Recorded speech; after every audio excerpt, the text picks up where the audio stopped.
So a couple nights ago, I dreamed that I had my hands on the a7S III.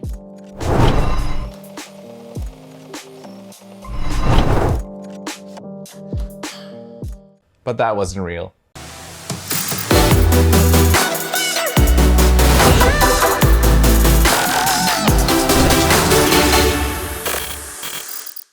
Hello everyone, welcome to another video. My name is Mario So, and in today's video, we'll be talking about some of the new exciting features on the brand new Sony a7S III. I'll be talking about features that I'm really loving about this camera, and at the end, I'll be giving you my thoughts on whether I'll be getting this camera or not. So it's great to see you back here again. I hope you're all doing well and that you've been so excited for all these camera announcements in July.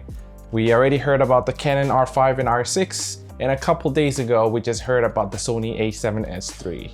We've been waiting so many years for this camera and it's finally here and it's just mind-blowing. About 2 weeks ago, I made another video talking about the rumors of what we knew so far about the Sony a7S III. I talked about things I wish Sony would include in this a7S III camera, and boy did Sony deliver. Everything on that wish list came true. So let's backtrack a little bit and let's go over that list. So I mentioned I wanted a hybrid articulating screen like the one in the Panasonic S1H.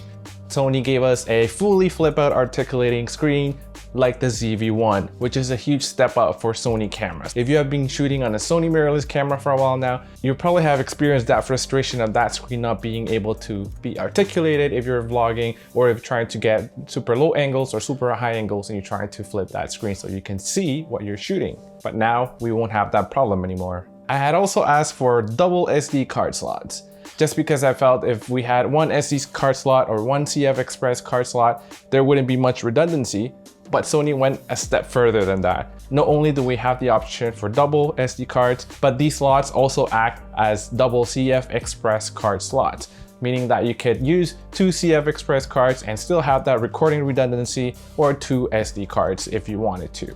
This is amazing for anyone who is mostly shooting video for the internet. You probably won't need to shoot at such a high data rate and you wouldn't be needing CF Express cards, and they're really expensive by the way anyway. The other thing I wanted was a fully touch screen, just like any smartphone in the market right now, and Sony gave us this fully touch screen. And I'm assuming that the touch screen will allow you to tap and adjust features such as ISO or aperture, not just tap to focus like in previous Sony camera models. Finally, the last thing in my wish list for this camera was a brand new menu system.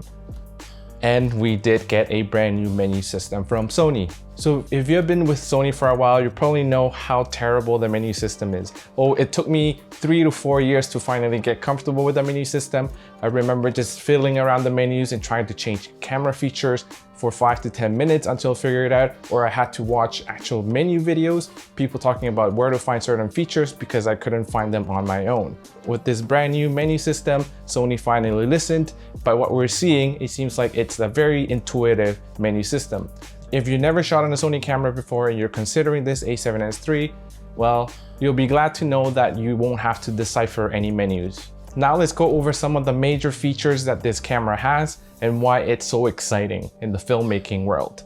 This new camera has a brand new sensor with large pixels. This results in great low light sensitivity, which is the same as the a7S II, the low light king. And that ISO sensitivity is all the way up to 409,600, which is pretty insane. You would never be shooting at that range of an ISO anyway. Even if you were at half of that, it's good to know that you'll still get very decent footage. So the low light king remains the low light king. The new sensor will also allow for faster readout, and it will also reduce rolling shutter, which was something that was very apparent in the Sony a7S II. The Sony a7S II had 13 stops of dynamic range, and this brand new Sony a7S III has 15 stops of dynamic range, which is pretty insane. And combined with the 10-bit 4222, sorry, just 2 twos, and combined with the 10-bit 422 and improved color science, you're just gonna be able to go crazy in all your color grading. And you'll be able to shoot in 10-bit 422 directly in camera without the need of an external recorder. Another feature of this camera is that now you'll be able to shoot at 4K up to 120 frames per second and up to 240 frames per second in 1080p. You'll be able to get that glorious slow motion. Keep in mind though that if you're shooting at 120 frames per second in 4K, you're going to need a fast memory card. All of that is nicely done in camera without an external recorder. But if you add an external recorder, you'll be able to get 16-bit raw footage. If you're in a higher production gig and you need raw video, just bring in an external recorder and you're good to go.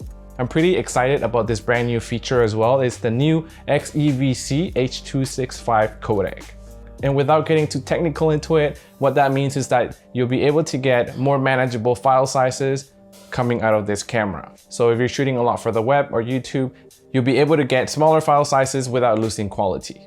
Another exciting feature on this camera, and I know a lot of Sony fanboys are going to use this against Canon fanboys, is that there is no recording limit on this camera. This is particularly exciting for anyone who does long form content, anyone who's recording interviews, anyone who's doing weddings, ceremonies, or reception speeches. So there's been times when I've been recording an interview on the a7 III, which has a 30-minute recording limit, when I'm reaching close to the 30-minute mark and I'm getting really good content out of my interviewee at that moment. Sometimes it sucks that you have to tell whoever you're interviewing that they have to stop for the moment while you press stop and record again, and they lose that momentum if they were in the zone. The next feature I'm very excited about on this camera are the expanded and detailed autofocus controls. The first one is the autofocus transition speed. So now you have more options in terms of the transition of that autofocus. If you select your autofocus to the slowest transition speed, the footage that Sony has provided us with this, it looks like a very smooth rack focus between one subject to another.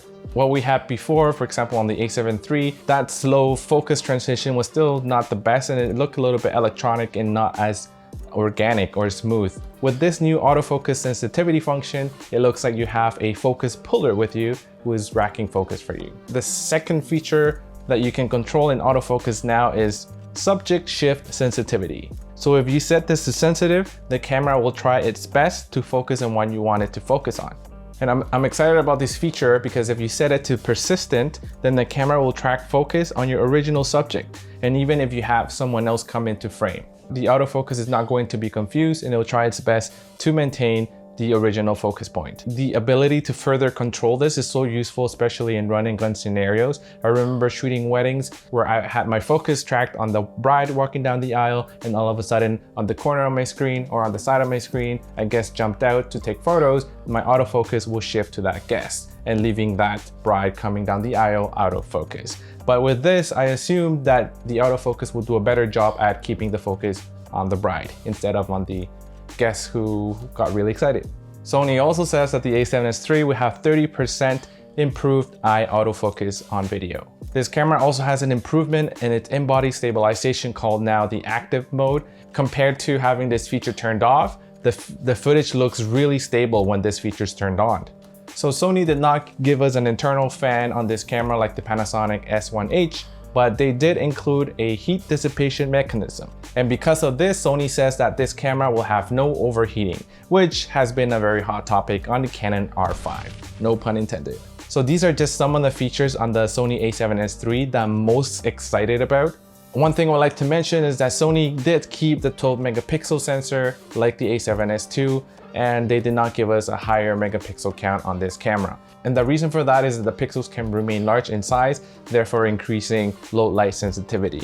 The only thing about this camera that I'm not quite satisfied with is the 12 megapixel count. I know this is so that the pixels can be larger and therefore increase the low light sensitivity on this camera. But if you're a hybrid shooter like myself, who takes photos and videos and would like to just carry one camera body with you when you're doing both of these things, then this camera might not be it. Unless, of course, if you're just taking photos for Instagram and for web and you're not planning to print out your photos. The other thing though is that if you're taking photos and you have a 12 megapixel count camera, you won't be able to crop in as much when you're editing your photos, so you have to get your framing right directly when you're shooting your photos. After reviewing all of these features, am I getting this camera? I can tell you that I'm not pre-ordering this camera. Right now, I have to say that I'm quite satisfied with the Sony a7 III. There are still little bugs and little things here and there that annoy me at times, but in terms of a hybrid camera, it does the job perfectly. It has a 24 megapixel count and it gives me the ability to crop it into photos or print out those photos if I wanted to. And I like the fact that I can shoot both good videos and good photos on the a7 III without having to carry two camera bodies with me whenever I'm out in a shoot. Especially if you're doing travel videos or if you want to slim down on your gear, having one camera body that can do both if you're a hybrid shooter is just so convenient and so easy.